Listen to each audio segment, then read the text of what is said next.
Hi, everyone. Today, let's talk about Deutsche Bank, and then we'll go over the economic calendar for tomorrow. Then we'll hit the charts, and we'll finish up with my results for the day. If you like trading stocks and options and making money, definitely like and subscribe. I make videos like this every single day, so make sure you hit the bell so you don't miss out on any future episodes. Welcome to the Portfolio Bulletin. Let's get started. So Deutsche Bank says they see the market moving down 25%, and let's see why they say that. They say the recession will be induced by the central bank by their efforts to curb inflation, and it should arrive by mid-2023, which will be met by a temporarily painful decline. And once again, they say here they expect that to be about 25%.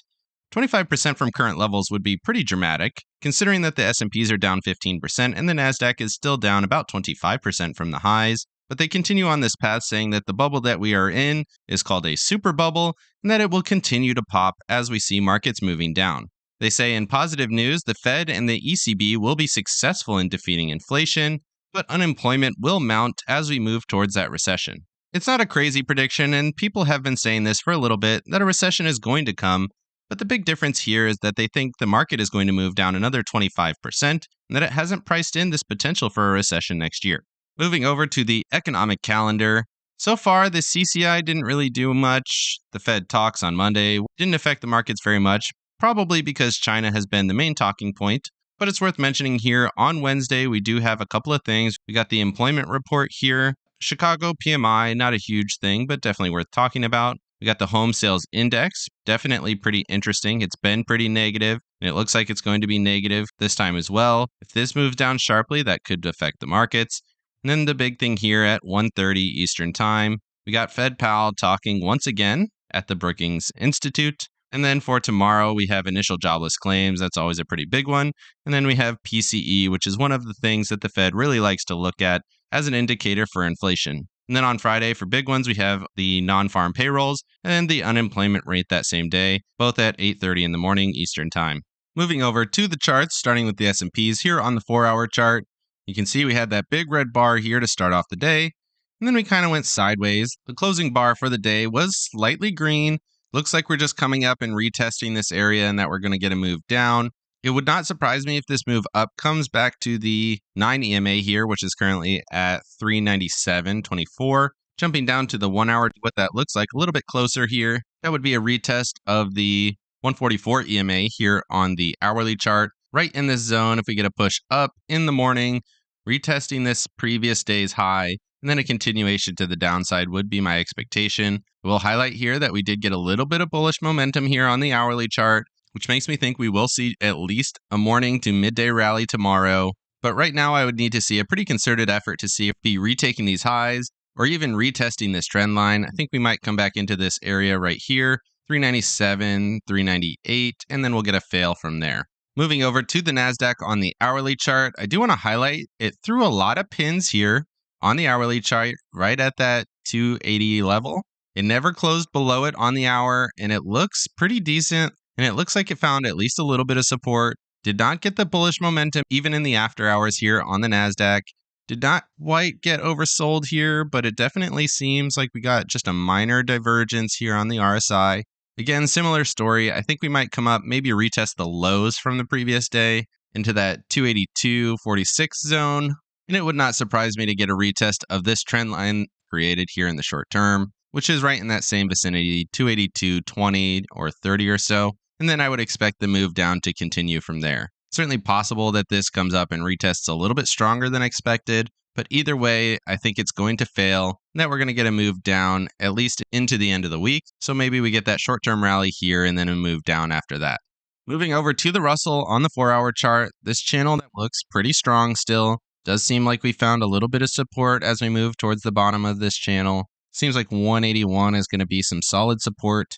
And as long as this structure still looks good, I'm going to be trading this to the bullish side. This move down did surprise me a little bit. I thought we might find some support in here. But 181 looks pretty strong here, and if not, then 178.50 should be a little bit stronger zone as well. Moving over to the stocks above their 200-day moving average, this does update every day here on TradingView. And you can see today we got a doji, so we did bounce off. This upper level seems like it's going to hold. I'm looking for some movement similar to what we saw here in August. Came up, tested, went sideways, came up one more time, and then sold off from there. And if we get a move down kind of like this, even if we do get another retest, it's going to be a clear indication that we're moving down strongly here to the downside. So keep an eye on this one. It looks like we're going to get the cross here. You can see momentum is definitely fading on the RSI. We're definitely overbought here on the RSI, and it seems like a matter of time before we start seeing those larger sell-offs. Looking at the S&P 500 divided by the M2 money supply on the daily chart, you can see we got that clear rejection from resistance. Talked about that a few times now. Continuing to move here to the downside. Money is coming out of the markets.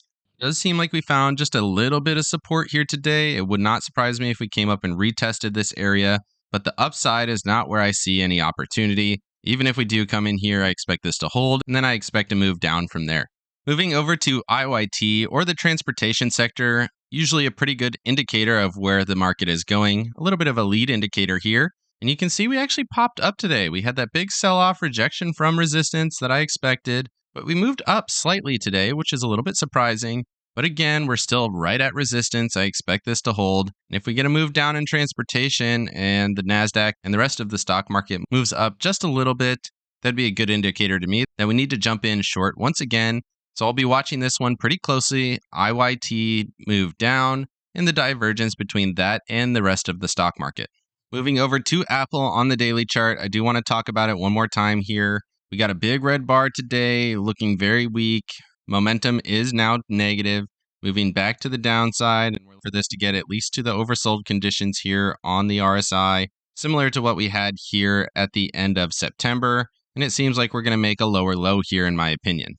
Moving over to the dollar on the hourly chart, you can see we got pretty much what we expected. We did come back and retest here just for a moment, and then we continued higher through the trading session. So this was overnight here, and then through the session we went higher. This definitely looks very strong. Momentum is fading just a little bit here, but we're not overbought yet.